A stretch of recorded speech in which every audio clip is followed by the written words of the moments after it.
അപ്പോൾ രാജീവ് ചന്ദ്രശേഖർ BJP-യുടെ സംസ്ഥാന അധ്യക്ഷനായിട്ട് വരുമ്പോൾ അത് കേരളത്തിലെ BJP-ക്ക് മാത്രമായിരിക്കില്ല അതൊരു മുതൽക്കൂട്ടാകുക. കേരളത്തിനൊട്ടാകെ കേരളത്തിന്റെ വികസന സ്വപ്നങ്ങൾക്ക് ചിറക് വിടർത്തി പറക്കാൻ തക്ക വീക്ഷണവുമായിട്ടാണ് അദ്ദേഹം വരുന്നത്.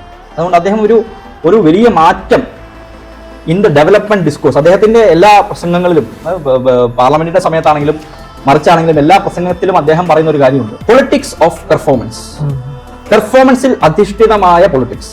അതാണ് അദ്ദേഹം മുന്നിൽ. അതായത് വികസന സ്വപ്നങ്ങൾ 21 അദ്ദേഹത്തിന് ഇൻഫർമേഷൻ ടെക്നോളജിയുടെ അതിപ്രാധാന്യമുള്ള ഒരു മിനിസ്ട്രിയുടെ അതിപ്രാധാന്യമുള്ള ഒരു സമയത്തായിരുന്നു അദ്ദേഹം മിനിസ്റ്റർ ആകുന്നത്. We are a sovereign country. അപ്പൊ ആ സോവറിനിറ്റിയിൽ ചോദ്യം ചെയ്യുന്ന ഡിജിറ്റൽ സോവറിനിറ്റിയുടെ ചോദ്യങ്ങൾ പറഞ്ഞുകൊണ്ടിരുന്ന സമയത്ത് അദ്ദേഹം വരുന്നു വളരെ നയതന്ത്രപരമായി ടാക്ട്ഫുൾ ആയിട്ട് അദ്ദേഹം അതിനെ പല ലൂപ്പ് ഹോൾസും അടച്ചുകൊണ്ട് അതിനെ മുന്നിലേക്ക് നയിക്കുന്ന ഒരു സമയത്തായിരുന്നു 2024 തെരഞ്ഞെടുപ്പ്.